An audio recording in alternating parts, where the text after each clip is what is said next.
Selamat mendengarkan novel Dewa Perang Kunlun Nathan Clark. Bab 1883. Rahasia Besar Richard. Ekspresi Nathan Clark tenang. Dia tidak khawatir sama sekali. Dia memerhatikan keadaan Kirana. Kirana telah bangun, tapi dia hanya bisa melihat dari kejauhan. Tidak berani mendekat. Istri cantik tepat di depan matanya. Tapi Nathan Clark tidak bisa bertemu dengannya. Jika saling bertemu mereka akan bertarung seperti musuh bebuyutan. Perasaan ini sangat menyakitkan. Richard, kamu akan mati binasa. Mata Nathan Clark tajam. Dia berkata dengan suara rendah. Dia mengetahui dari Weni bahwa Richard lah yang merangsang Kirana secara paksa menggabungkan kesadaran Ernest Suarez. Jika tidak terjadi hal itu semestinya Kirana masih bisa diselamatkan. Dengan membuang kesadaran Ernest Suarez. Tapi sekarang tidak ada yang bisa dia lakukan. Sudah menjadi kesadaran utuh Kirana. Saat ini, tim Raja Seon Barat telah diselamatkan oleh Nathan Clark. Mereka sedang melakukan misi dari Nathan Clark. Paduka, Richard dan rombongan mereka datang ke Neslandia dan secara diam-diam pergi ke beberapa tempat. Saat ini masih belum ditemukan kejanggalan. Aku masih terus menyelidikinya. Namun, mereka semua membawa sesuatu ketika pergi. Tidak tahu benda apa itu. Richard memiliki laboratorium yang paling misterius dan kuat di kerajaan Waregel. Menurutku kali ini mereka datang ke Neslandia untuk mengambil sesuatu yang berhubungan dengan eksperimen mereka. Mungkin beberapa material langka. Kami akan menyelidiki sesegera mungkin. ... Lapor Raja Seon Barat. Nathan Clark mengelus hidungnya. Richard benar-benar memainkan kartu yang bagus dengan memanfaatkan kekacauan ini. Dia pasti datang untuk sesuatu yang ada di Neslandia. Sebenarnya, ini bukan aksi mendadak yang dilakukan oleh Richard. Bahkan bisa dibilang sudah direncanakan sejak lama. Sebelumnya, Richard dan laboratoriumnya membentuk pasukan aliansi Dominion. Menyerang dengan liar dan ingin menjajah Neslandia. Raja Seon Barat berkata, tentu saja aku tahu. Dia dan laboratoriumnya ingin menelan sebuah negara. Nathan Clark tersenyum dan berkata, tidak peduli seberapa kuat sebuah laboratorium. Ingin menelan sebuah negara hanyalah mimpi. Mengapa? Yang lain memandang Nathan Clark dan berkata, laboratorium Richard mungkin saat ini memiliki tingkat teknologi tercanggih di dunia. Mereka merancang dan memproduksi hal-hal yang mungkin belum pernah kita dengar. Sejalan dengan itu, sumber daya yang mereka butuhkan pasti langka di dunia.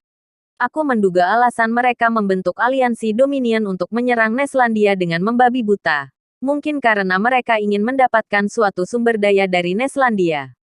Nathan Clark menjelaskan. Raja Seon Barat segera berseru. Kalau begitu semua informasi cocok.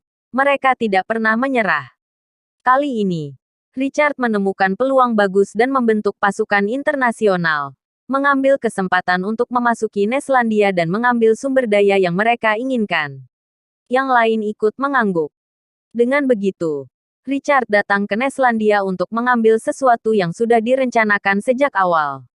Barang yang diambil adalah sesuatu yang dia inginkan saat menjajah Neslandia sebelumnya. Tapi karena mereka melakukan diam-diam, barang yang mereka bawa kemungkinan hanya sebagian kecil saja. Lagi pula, mengambil sumber daya dan material dalam skala besar akan menarik perhatian Dewan Angkasa. Seon Barat, cari tahu apa yang diambil Richard secepat mungkin. Nathan Clark memerintahkan. Mengerti. Masalah datang satu demi satu. Tidak ada satupun hal yang menenangkan. Nathan Clark justru bertemu rekan tim yang bodoh. Memberi musuh terlalu banyak kesempatan. Menurut kalian, apa mungkin Richard bekerja sama dengan pasukan Pulau Leste? Indera penciuman tajam Nathan Clark membuatnya menyadari hal ini. Kemungkinan besar seperti itu. Mungkin mereka sudah merencanakan langkah selanjutnya. Semua orang berkata satu demi satu. Satu orang Richard sudah cukup untuk membuat orang sakit kepala. Sekarang datang pasukan Pulau Leste. Kombinasi keduanya terlalu menakutkan. Nathan Clark menggelengkan kepala tak berdaya. Sangat mengerikan. Satu saja sudah dapat menjungkir balikan dunia. Jika keduanya bersatu akan sangat menakutkan. Tiba-tiba, Nathan Clark sepertinya teringat sesuatu. Mau tidak mau bertanya pada 7 dewa iblis. Menurut kalian, apa ada kemungkinan seperti ini? Bab 1884. Dia harus mati. Apa? 7 dewa iblis serempak memandang Nathan Clark. Mungkinkah orang yang menyamar menjadi diriku berasal dari organisasi kitab suci? Karena selain kalian dan guru, mungkin hanya mereka yang mengetahui jurus yang sama. Bukan? Tanya Nathan Clark. Dia sudah memberitahu 7 dewa iblis bahwa ada seseorang yang menirunya. Namun, mengenai guru Nathan yang dikira 7 dewa iblis adalah dewa iblis Megam, Nathan melewatkannya. Tidak menjelaskan lebih banyak. Begitu pertanyaan ini keluar, 7 dewa iblis terkejut. Mereka tidak memikirkan sejauh itu. Pertanyaan Nathan Clark saat ini membuat mereka berpikir. Alasannya hanya satu. Pemimpin organisasi kitab suci adalah yang terkuat dari 13 dewa iblis. Juga orang yang kemampuannya paling mendekati dewa iblis Megam. Dewa iblis Laza. Dewa iblis Laza dan dewa iblis Megam berlatih jurus yang sama. Nathan Clark membuat mereka akhirnya tersadar. Mereka berkeringat dingin. Mungkinkah itu benar-benar dia? Karena ketika Nathan Clark dijebak beberapa waktu lalu, tekniknya telah ditiru sangat mirip. Membuat dia menjadi tersangka pembunuh banyak Master Super, termasuk Master peringkat langit. Bukan hanya meniru, tapi semua tekniknya sama. Selain Dewa Iblis Megam dan Nathan Clark, hanya Dewa Iblis Laza yang tersisa. Sepertinya ini sangat mungkin. Jika itu benar-benar Dewa Iblis Laza, maka akan sangat merepotkan. Tidak tahu apa yang akan dia lakukan. 7 dewa iblis menunjukkan ekspresi yang rumit. Nathan Clark mengangguk. Aku mengerti. Jika organisasi kitab suci, pasukan Pulau Leste, dan Richard bekerja sama satu sama lain, itu akan mengerikan. Namun, dia akan menguliti pasukan Pulau Leste seperti mengupas kepompong. Ketika Nathan Clark sedang meneliti hal-hal lain, dunia luar menjadi gila. Semakin banyak orang yang menebak siapa yang akan memenangkan pertarungan antara Nathan Clark dan Dewa Pembunuh Sederhana. Menurut statistik yang terhitung, taruhan untuk pertarungan mereka telah mencapai ratusan triliun. Ini belum pernah terjadi sebelumnya. Tidak berlebihan untuk mengatakan bahwa banyak orang biasa akan menjadi miliarder melalui pertarungan ini. Suasana semakin memanas. Banyak orang kaya dan terkenal pergi ke puing medan perang perbatasan timur lebih awal. Mereka ingin mendapatkan tempat untuk menyaksikan. Banyak orang dari negara luar bergegas ke Neslandia.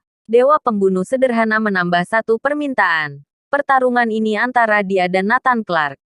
Tidak peduli Nathan Clark menang atau kalah. Dewan Angkasa tidak boleh mengambil tindakan apapun. Dewan Angkasa menyetujui permintaan itu. Suasana sebelum perang sangat mencekam. 7 dewa iblis mondar-mandir di depan kamar Nathan Clark. Bagaimanapun, mereka ingin Nathan Clark menang. Lagi pula, Dewa Pembunuh Sederhana terlalu kuat. Dan dikabarkan bahwa Dewa Pembunuh Sederhana menemukan sebuah senjata sakti. Dapat meningkatkan daya tarungnya ke level yang lebih tinggi. Mereka ingin memberi Nathan Clark beberapa saran. Seperti menampilkan keterampilan unik mereka, yang bisa sedikit membantu. Tapi Nathan Clark tidak terburu-buru sedikit pun. Bersembunyi di kamar, dia membolak-balik kitab kuno. Dia sedang mencari cara untuk menyembuhkan Kirana. Pertarungan dengan Dewa Pembunuh Sederhana tidak mungkin bisa dibandingkan dengan pentingnya masalah ini. Jauh di luar negeri, Richard dan pasukan Pulau Leste memulai konferensi video. Selama Nathan Clark masih hidup, dia adalah ancaman. Bahkan menjadi ancaman yang lebih besar dari seluruh dunia bela diri Neslandia. Dia harus mati dalam pertarungan penentu, kata Richard. Kami juga berpikir begitu. Apa Tuan Richard sudah punya rencana? Para pemimpin pasukan Pulau Leste bertanya. Tentu saja ada. Aku berharap kalian dapat bekerja sama. Rencanaku selanjutnya adalah apa? Setelah mendengar apa yang dikatakan Richard, ekspresi semua orang berubah drastis. Semuanya tenang. Jika ingin menyingkirkan musuh nomor satu, maka harus membayar harga ini. Terlebih lagi, bukan hanya kalian. Aku juga harus membayar harga mahal. Dia adalah musuh kita bersama, kata Richard. Baiklah, mari kita lakukan. Kami setuju. Setelah mendengarkan, para pemimpin pasukan Pulau Leste setuju. Bersambung.